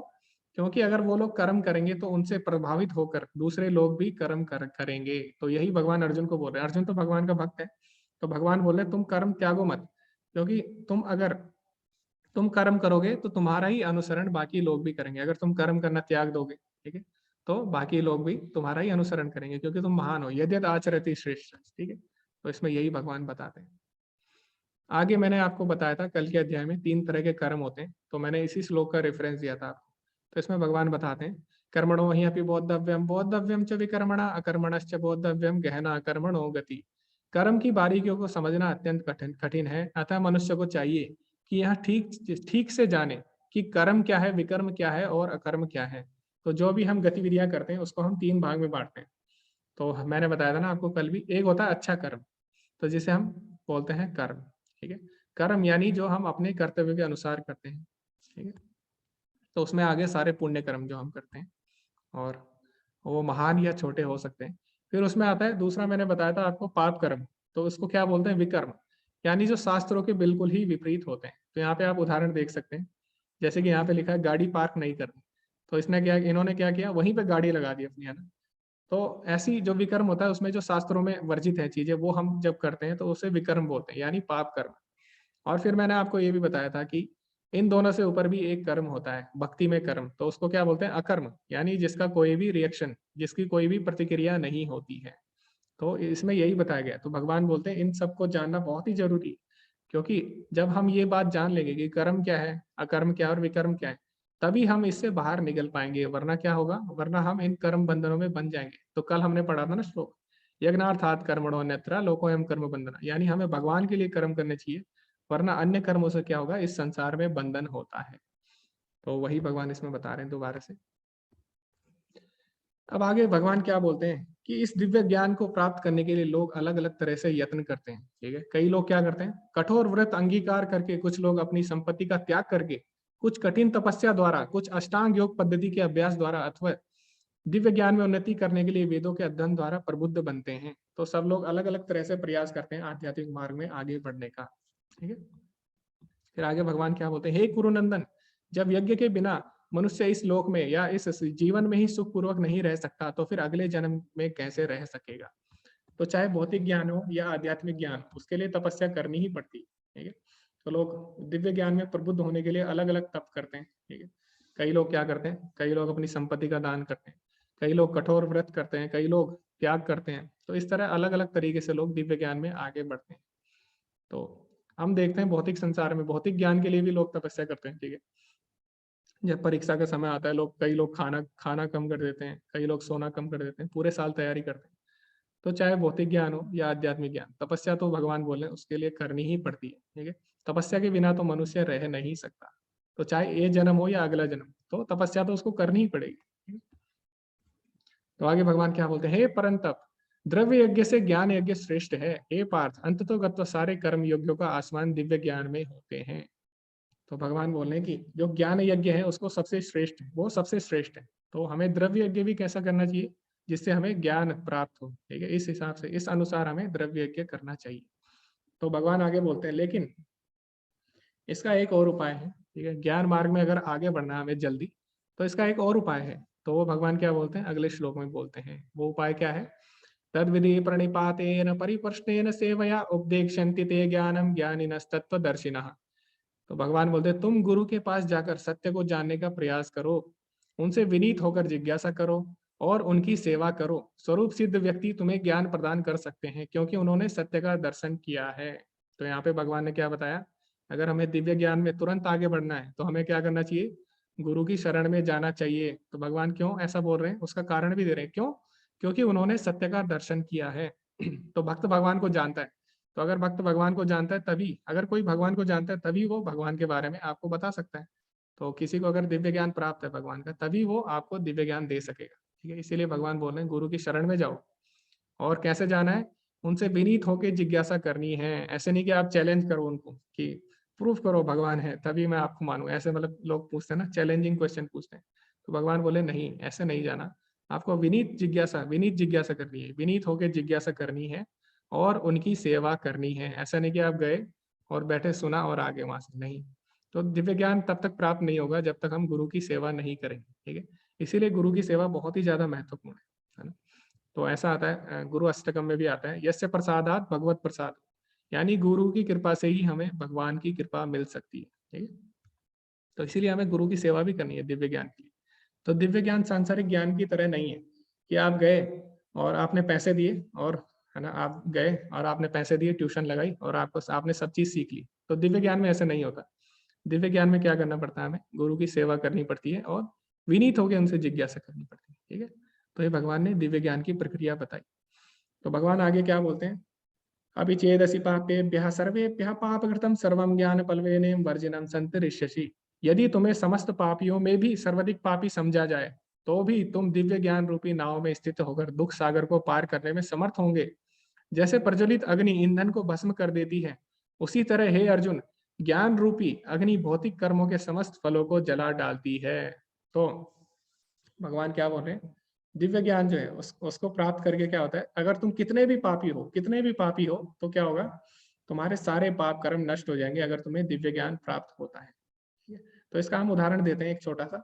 जैसे वाल्मीकि है, यहाँ पे कहानी आती है वाल्मीकि की। तो वाल्मीकि क्या थे, एक शिकारी थे शुरू में। तो वो कोई साधारण शिकारी नहीं थे। वो किस तरह वो जानवरों को मारते थे, वो जानवरों को आधा मार कर ही छोड़ देते थे, है ना, तड़पा तड़पा के। तो एक बार नारद जी, तो आपको पता ही है नारद जी विचरण कर सकते हैं किसी भी लोक में। तो नारद जी जब विचरण कर रहे थे तो उन्होंने वाल्मीकि को देखा। तो वाल्मीकि क्या कर रहा था, जानवरों को तड़पा तड़पा के मार रहा था। ठीक है? तो नारद मुनि बोलते हैं, तुम इन्हें इस प्रकार क्यों मार रहे हो? तुम इन्हें पूरा भी तो मार सकते हो, है ना। तो वाल्मीकि बोलता है, मुझे तो इसी प्रकार मारने में आनंद आता है। ठीक है, मतलब इतनी बुरी तरीके से वो मारता था जानवरों को। तो नारद मुनि ने बोला, लेकिन क्या इसके लिए जो तुम्हें पाप लगेगा, क्या इसके लिए जो तुम्हें पाप मिल रहा है, क्या उसके तुम जिम्मेदारी लोगे? तो वाल्मीकि जो होते हैं वो बोलते हैं पाप पाप मुझे क्यों लगेगा, ये तो मैं अपने परिवार के लिए कर रहा हूँ, ऐसे वो बोलते हैं। तो नारद जी बोल रहे हैं अच्छा, तो एक बार तुम अपने परिवार वालों से पूछ के आओ कि जिनके लिए तुम पाप कर्म कर रहे हो क्या वो इस पाप की जिम्मेदारी लेंगे। तो इस तरह वाल्मीकि जाते हैं अपने परिवार वालों के पास, तो बोलते हैं मैं तुम्हारे लिए इतने शिकार करता हूँ जंगल में, ठीक है, सब मैं तुम्हारे लिए कर रहा हूँ, तो इससे जो मुझे पाप मिल रहा है क्या तुम उसकी जिम्मेदारी तुम लोगे। तो परिवार बोलते हैं नहीं हम क्यों ले, पाप तो तुम कर रहे हो तो तुम्हें भोगना पड़ेगा उसका, है ना। तो इस प्रकार वो उसको बहुत ही दुख पछतावा होता है कि ये मैं क्या कर रहा हूँ। तो इस प्रकार वो नारद मुनि के पास आता है। अब नारद मुनि के पास आता है तो नारद मुनि से बोलता है कि अब मैं इससे कैसे मुक्त हूँ, मैंने इतने बुरे पाप कर लिए। तो नारद मुनि बोलते हैं भगवान का नाम लो, ठीक है, तो जब तक भगवान की शरण में नहीं जाओगे पापों से मुक्त नहीं होगे। और भगवान की शरण में जाने के लिए क्या चाहिए, दिव्य ज्ञान चाहिए। तो नारद मुनि उनको क्या करते हैं, उनको राम नाम लेने को बोलते हैं, लेकिन उनसे लिया नहीं जाता। क्यों? क्योंकि इतनी अशुद्धियां हैं मन में, राम नाम उनके मुख से निकलता नहीं। तो नारद मुनि उनको बोलते हैं कि तुम ठीक है, तुम तो शिकारी हो, राम नाम तुम ले नहीं सकते, तो तुम ऐसा करो मरा मरा बोलो, है ना। तो इस प्रकार आपने सुना भी होगा, तो मरा मरा मरा करके राम राम इस तरह वो ले लेते हैं। और इस प्रकार जब वो भगवान का नाम लेते हैं लगातार, तो उनका हृदय शुद्ध हो जाता है और दिव्य ज्ञान उनके हृदय में प्रकाशित हो जाता है गुरु की कृपा से, नारद मुनि की कृपा से, ठीक है। और उसके बाद क्या होता है, एक बार जब नारद मुनि आते हैं उनसे मिलने, नारद मुनि बोलते हैं एक बार मैं देखूं तो जरा कि मैंने वाल्मीकि को बोला था भक्ति करने के लिए कि वो क्या कर रहा है आजकल। तो जब नारद मुनि जाते हैं, तो जैसे ही वो जाते हैं वाल्मीकि से मिलने, तो वो देखते हैं कि वाल्मीकि बोलता है रुको रुको, ठहरो, नीचे चींटियां हैं, ठीक है, चींटियां दब जाएंगी। तो वो वाल्मीकि जो पहले जीवों को तड़पा तड़पा के मार रहा था, अब क्या हुआ, दिव्य ज्ञान जब उसको प्राप्त हुआ, भक्तों का संग मिला उसको, गुरु गुरु का आशीर्वाद मिला, उससे क्या हुआ, उससे वो इतना बदल गया कि अब वो चींटियों तक की चिंता कर रहा है, ठीक है। तो इसी प्रकार जो दिव्य ज्ञान होता है वो क्या करता है, हमारे हृदय परिवर्तन कर देता है, और हमारे हृदय में जब दिव्य ज्ञान आता है तो हम भगवान की भक्ति में आगे बढ़ जाते हैं, ठीक है, और हमारे जितने भी पाप कर्म है वो सब नष्ट हो जाते हैं। तो इस अध्याय का यही था। तो आगे क्या बोलते हैं, जो श्रद्धालु दिव्य ज्ञान में समर्पित है और जिसने इंद्रियों को वश में कर लिया है वह इस ज्ञान को प्राप्त करने का अधिकारी है, और इसे प्राप्त करते ही वह तुरंत आध्यात्मिक शांति को प्राप्त होता है। जो व्यक्ति अपने कर्म फलों का परित्याग करते हुए भक्ति करता है और जिसके संशय दिव्य ज्ञान द्वारा विनष्ट हो चुके होते हैं, वही वास्तव में आत्मपरायण है। हे धनंजय, वह कर्मों के बंधन से नहीं बंधता है। ओके, तो आगे भगवान क्या बोल रहे हैं, अतएव तुम्हारे हृदय में अज्ञान के कारण जो संशय उठ रहे हैं उन्हें ज्ञान रूपी शस्त्र से काट डालो। हे भारत, तुम योग से समन्वित होकर खड़े हो और युद्ध करो।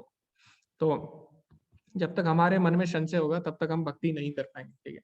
तो हम भक्ति क्यों कर रहे हैं, किसके लिए कर रहे हैं, हमारे जीवन का उद्देश्य क्या, ये सब जानना बहुत ही जरूरी। तो इसीलिए दिव्य ज्ञान से क्या होता है, दिव्य ज्ञान से सारे संशय हमारे दूर होते हैं और हम भक्ति में तुरंत आगे बढ़ जाते हैं। तो कई लोग होते हैं उनके बहुत सारे डाउट होते हैं जिस कारण वो भक्ति नहीं करते, लेकिन जब वो भगवत गीता पढ़ते हैं उनका क्या होता है, सारे जितने भी उनकी शंकाएं हैं सब दूर होती है और फिर वो अच्छे से भक्ति कर पाते हैं। तो भगवान यही बोल रहे हैं कि तुम दिव्य ज्ञान को प्राप्त करो, है ना। दिव्य ज्ञान से क्या होगा, तुम तुम्हारे सारे अज्ञानता के कारण जो संशय है वो दूर हो जाएंगे और तुम भक्ति में आगे बढ़ पाओगे। तो इसी के साथ ये अध्याय समाप्त होता है और अंत में हम देखते हैं प्रभुपाद जी के कुछ शब्द। तो प्रभुपाद जी क्या बोलते हैं इसके सारांश में, इस अध्याय में जिस योग पद्धति का उद्देश्य हुआ है वह सनातन योग कहलाता है। इस योग में दो तरह के यज्ञ कर्म किए जाते हैं। एक तो द्रव्य का यज्ञ, द्रव्य यज्ञ यानी मैंने बताया था ना, जिसमें हम द्रव्य की आहुति देते हैं, जैसे कि जिसमें पदार्थ डालते हैं, जैसे कि घी हो गया, तिल हो गया, इसको बोलते हैं द्रव्य यज्ञ।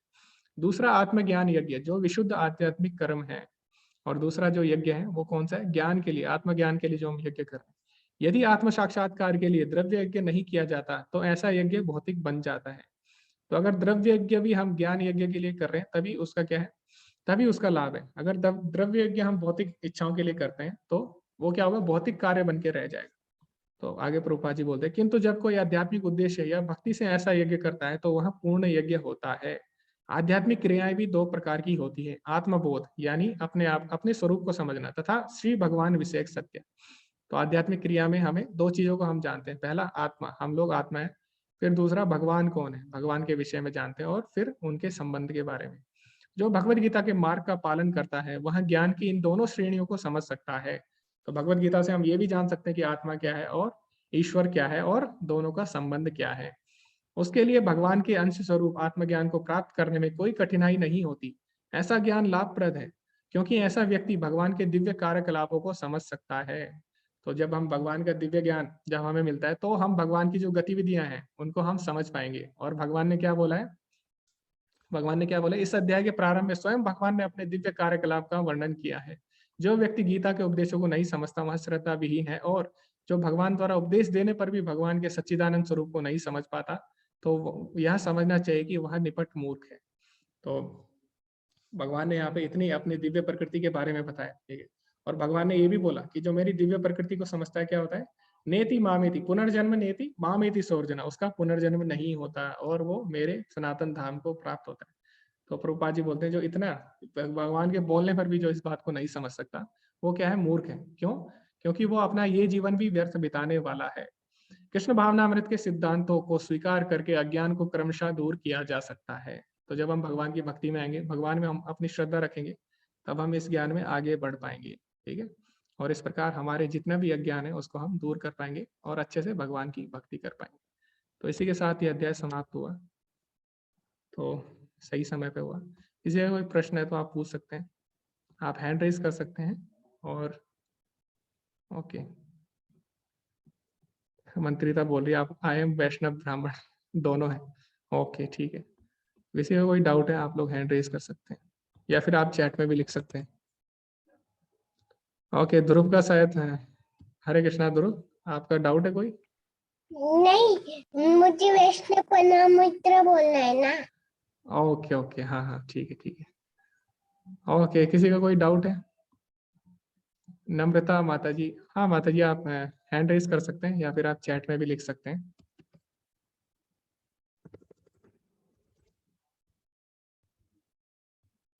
जी माता जी, नम्रता माता जी, हरे कृष्णा, अनम्यूट करिए आप।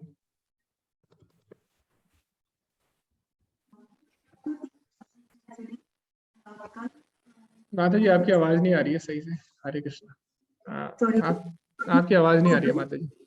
अभी आवाज आ रही है? जी जी अब आ रही है।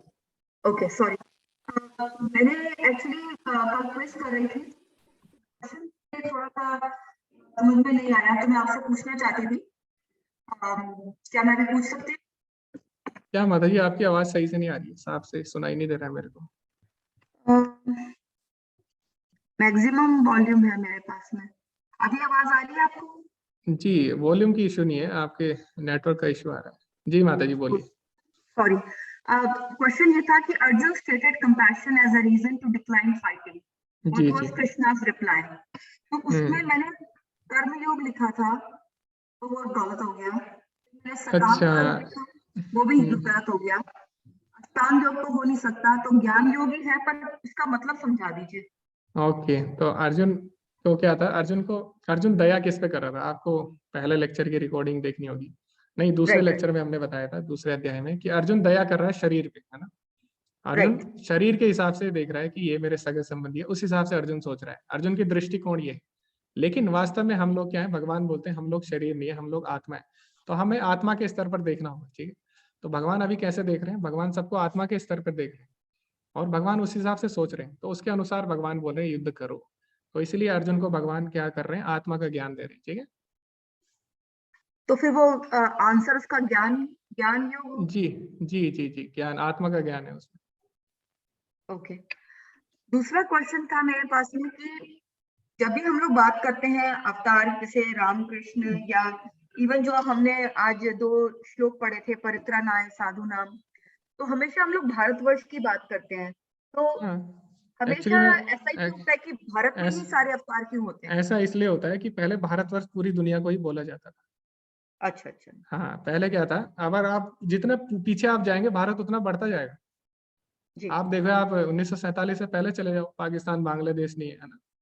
आप उससे पहले चले जाओ, नेपाल, ये सब जो जितने भी देश हैं आसपास के सारे मिल जाते हैं। और अभी जितने अगर आप पीछे जाते रहोगे तो भारत उतना बढ़ता जाएगा। तो पहले पूरे विश्व को ही भारत बोला जाता था। और अभी भी आप देखो कई जगह आप खुदाई होती है, आर्कियोलॉजिकल सर्वे होता है, तो उसमें टेम्पल मिल जाते हैं, आसानी से मिल जाते हैं टेम्पल भगवान के। तो जी अभी आप कंबोडिया में देखो, सबसे बड़ा मंदिर कहाँ पे है, कंबोडिया में है ना, विष्णु टेम्पल। तो जी इस तरह हम देखते हैं कि भारत मतलब अभी का भारत नहीं है। अभी भारत मतलब पहले पूरे जो युधिष्ठिर महाराज थे वो पूरे विश्व के राजा थे, जी। पूरे विश्व के राजा थे युधिष्ठिर महाराज उस समय। तो ऐसी ऐसा है माता जी, ठीक। और एक लास्ट क्वेश्चन और था कि अक्सर लोग बोलते हैं कि ये जो हमारी सृष्टि है उसका संचालन विष्णु कर रहे हैं। कुछ लोग कहते हैं कि पहले शिव करते थे, तो वो क्या, उसका पीछे क्या रहस्य? माता जी आपका क्वेश्चन सही से सुनाई नहीं दिया मेरे को। सॉरी। कुछ लोग बोलते हैं कि अभी जो विश्व है उसका संचालन विष्णु कर रहे हैं, कुछ लोग बोलते हैं कि पहले शिव करते थे, तो इसके पीछे क्या रहस्य कि कौन संचालन कर रहा है विश्व का? इसका एक आंसर ये है कि सारे कर रहे हैं माता जी, सारे कर रहे हैं। तो विष्णु भी कर रहे हैं, शिव जी भी कर रहे हैं, तो 3 गुणावतार है। तो ब्रह्मा जी हैं, विष्णु है, शिव जी भी है, ठीक है। तो कोई एक नहीं कर रहा है, सभी कर रहे हैं, ऐसा कुछ नहीं है। तो भगवान क्या करते हैं, भगवान को जब कोई कार्य करना होता है, हम क्या है अभी हमें कोई कार्य करना होता है तो हम एक समय पे एक ही कार्य कर पाते हैं ना, लेकिन भगवान क्या करते हैं, भगवान एक अपने आप को विस्तृत कर सकते हैं अनेक रूपों में और अनेक कार्य एक साथ कर सकते हैं। जैसे कि अभी क्या हुआ कि कृष्ण को जब कृष्ण के मित्रों को ब्रह्मा जी उठा के ले गए थे अपने लोक में, तो कृष्ण ने क्या किया, कृष्ण अपने मित्रों के रूप में विस्तृत हो गए, अनेक मित्रों के रूप में विस्तृत हो गए, ठीक है। तो इसी तरह भगवान ब्रह्म संहिता में भी आता है, अद्वैतम अच्युतम अनादिम अनंत रूपम, भगवान एक है लेकिन वो अपने आप को अनंत रूपों में विभक्त कर लेते हैं। क्योंकि भगवान क्या करते हैं, मान लो भगवान अभी एक भक्त के साथ है ना, मान लो अर्जुन के साथ है और उन्हें कोई दूसरा कार्य करना है, तो क्या अपने भक्त को छोड़ देंगे? नहीं, वो क्या करेंगे, अपने आप को तुरंत विस्तृत कर देंगे दूसरे रूप में, ठीक है। तो इस तरह भगवान अनेक कार्यों के लिए अपने को अलग तुरंत विस्तृत कर देते हैं अनेक रूपों में, ठीक है जी, thank you. Hare Krishna. Hare Krishna. Okay, तो कुछ क्वेश्चन और हैं जी। लविता माता जी, हरे कृष्णा।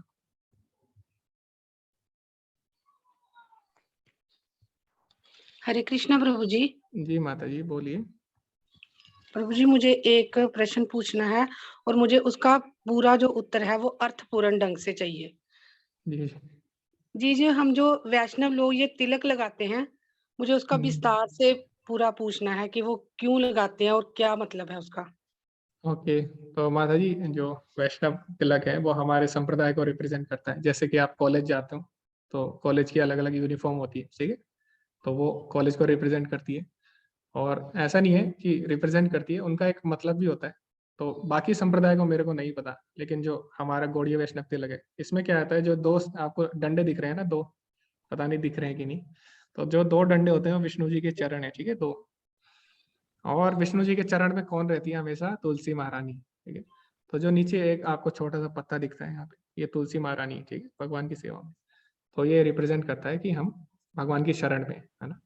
तो ये है गौड़ीय वैष्णव तिलक का, बाकी का माता जी मेरे को नहीं पता, ठीक है। हरे कृष्ण प्रभु जी, हरे धन्यवाद। कृष्ण।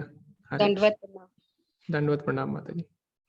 ओके, आगे हम बढ़ते हैं। अक्ता माता जी, जी माता जी, हरे कृष्ण। हाँ, हरे कृष्ण। बाबू जी मैं ये बोल रही हूँ कि आपने बोला आत्मा ज्ञान, अगर आपके पास आत्मा ज्ञान है या आप आत्मा ज्ञान आप अर्जित कर चुके हो तो आपके जितने पाप हैं वो धुल जाएंगे। आपने वाल्मीकि की अभी कहानी सुनाई, ठीक है। तो आत्मा ज्ञान के रास्ता क्या है? ध्यान। हाँ, आत्मज्ञान का रास्ते अलग हैं, बहुत रास्ते हैं, लेकिन कलयुग में क्या है, जैसे कि मैं बताता हूँ, भागवतम में आता है, कृतो यद ध्यायतो विष्णु। तो जो सतयुग था उसमें हम क्या करते थे, ध्यान करते थे। अब आप बोलोगे सतयुग में ध्यान को बेस्ट बताया गया है, क्यों? क्योंकि सतयुग में आयु भी लोगों की ज्यादा थी। अभी आप देख रहे होंगे ना, आयु कम कम होती जा रही है जैसे जैसे कलयुग आ रहा है। सही तो बोल रहे सतयुग हो। में बहुत ज्यादा आयु थी, मतलब हजारों हजारों वर्ष लोग जीते थे, और उस हिसाब से लोग ध्यान भी करते थे उतने इतने वर्षों तक। और वो उस समय के लिए बहुत ही उत्तम विधि थी। और उस समय क्या था, जो वातावरण था वो भी शुद्ध था, है ना। तो उस समय लोग ध्यान करते थे, एकांत में जाके ध्यान करते थे, और वातावरण शुद्ध था, और इस प्रकार वो भगवान से जुड़ते थे। लेकिन अब जैसे दोबारा दूसरा त्रेता युग आया, तो त्रेतम यजतो मखई। तो त्रेता युग में क्या करते थे, कैसे भगवान से जुड़ते थे, यज्ञ पुरुष के रूप में भगवान के लिए यज्ञ करते थे अलग अलग तरह के, ठीक है।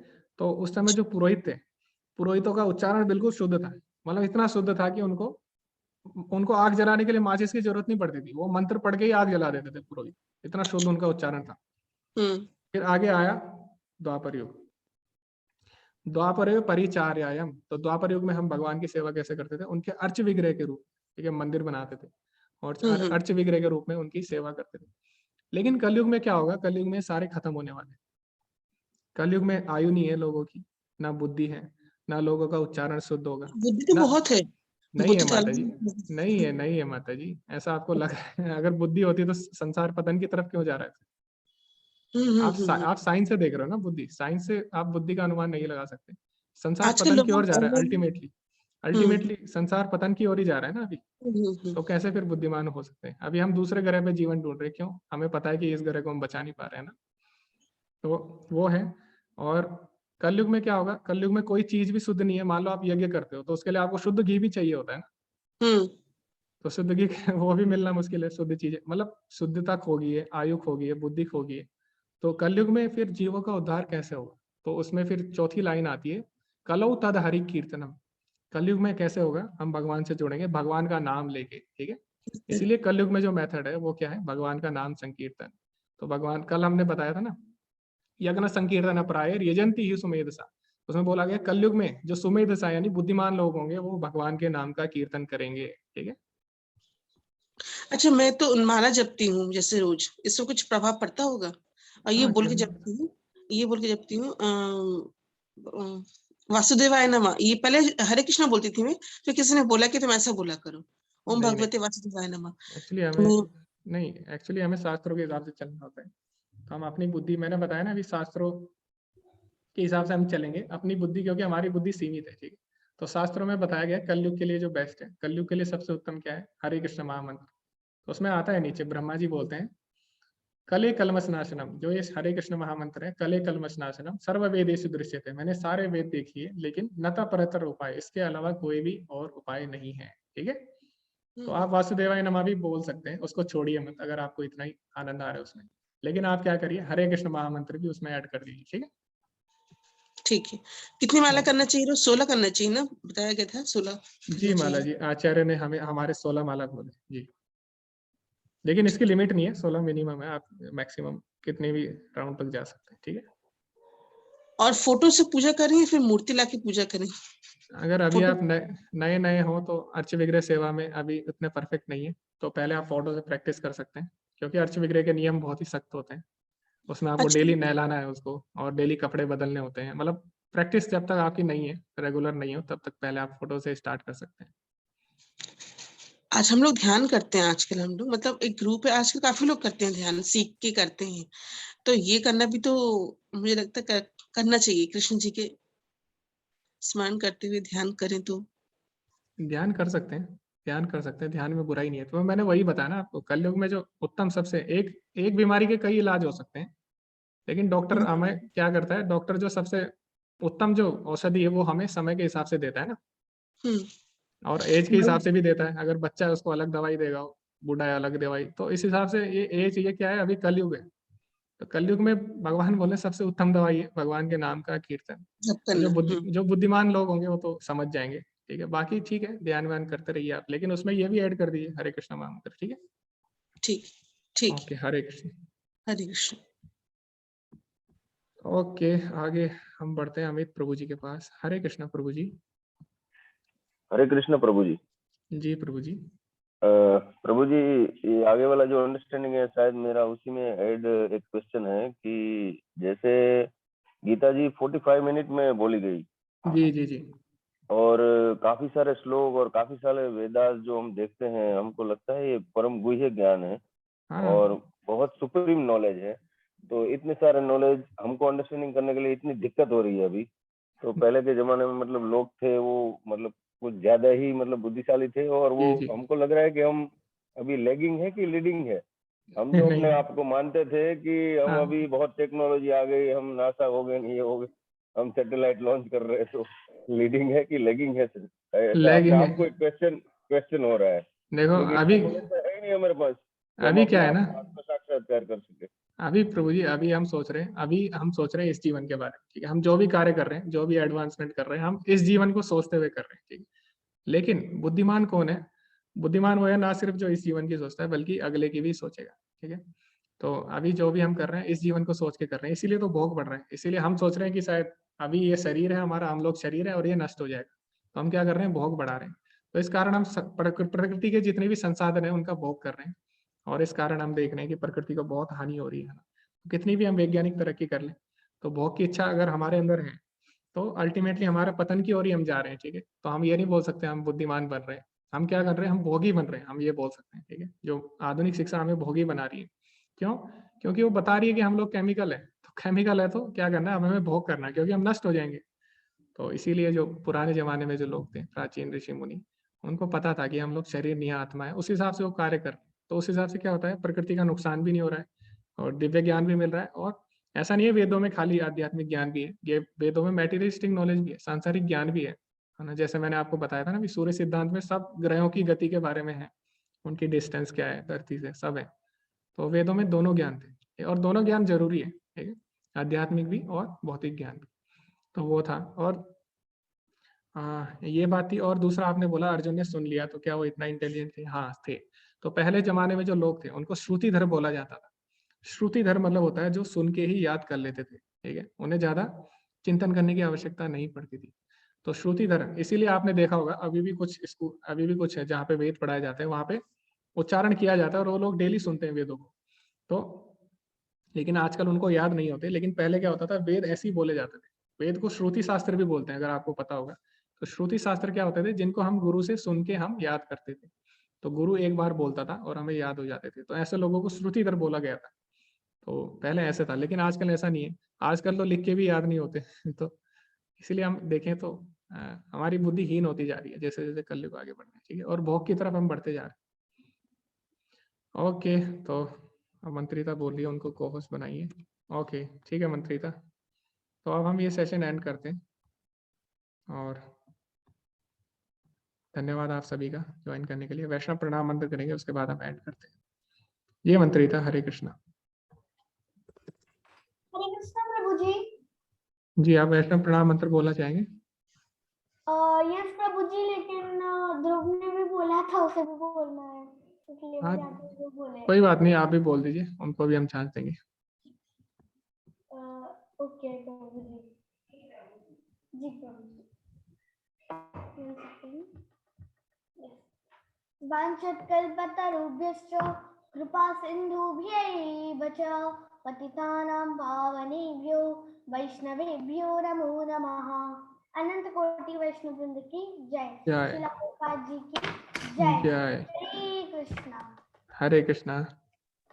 ओके ध्रुव, आपकी बारी है। तरुभिश्च कृपा सिन्धुभ्यैव च पतितानां पावनेभ्यो वैष्णवेभ्यो नमो नमः। अनंत कोटि वैष्णवन की जय। जय। प्रभुपाद की जय। जय। हरे कृष्णा। ओके, धन्यवाद आप सभी का। हरे कृष्णा।